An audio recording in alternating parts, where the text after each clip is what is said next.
Well, as I mentioned, again, folks, our lead story of the day is Peter Doocy is in the building, folks, not only getting a question in, which is a huge deal because Karine Jean-Pierre has been blowing off Fox News during this classified document scandal, but also getting a question answered regarding these classified documents, which is even a greater deal because Karine Jean-Pierre hasn't answered any questions whatsoever about classified documents.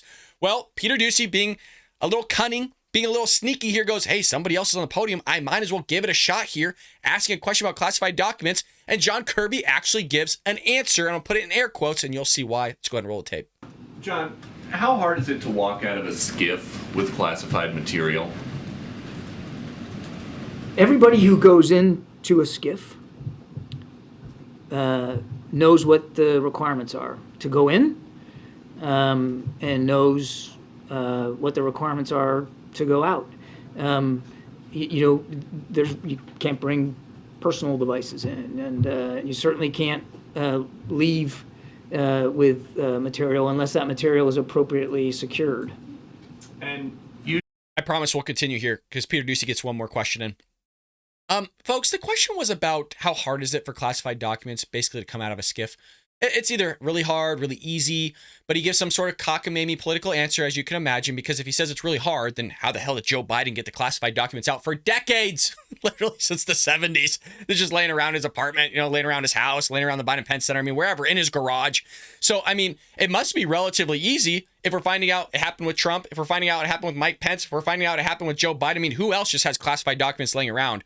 But hell, clearly, you can't go in. Everybody knows the rules, blah, blah, blah, all these things. Here's Peter Doocy's other question. Usually what happens to someone in the chain of command if they do leave with a piece of classified material that they're not supposed to have or that is not secured?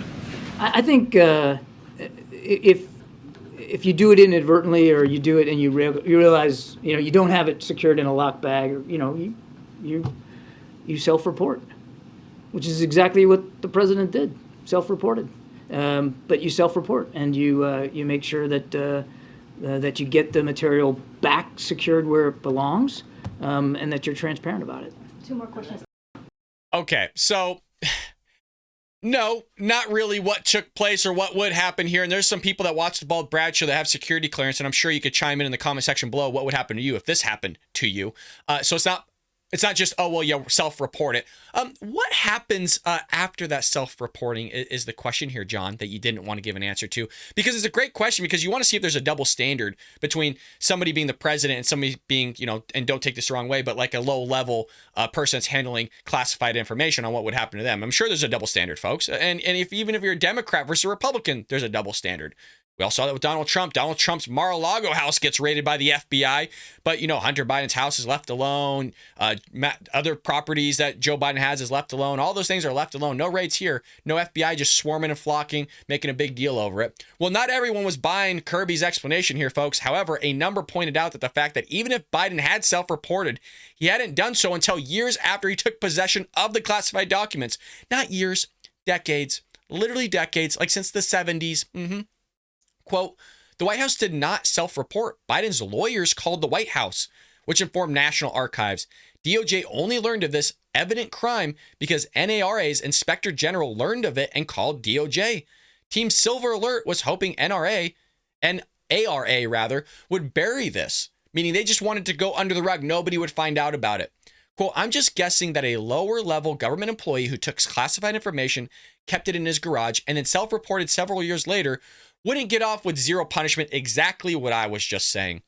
George Washington University law professor Jonathan Turley pointed out that Kirby, who is currently serving as the coordinator for strategic communication for the National Security Council, was clearly allowed to answer questions that Press Secretary Karine Jean-Pierre had referred to basically to the White House counsel for everybody else to get their questions answered regarding classified documents. What I mean by this is literally he basically threw Karine Jean-Pierre under the rug.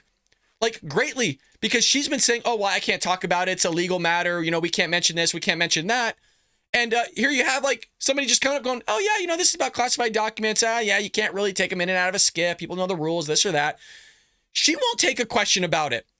I hope you enjoyed that clip from the Bald Brad Show. If you did, make sure to hit that subscribe button so you can stay up to date on all our future content.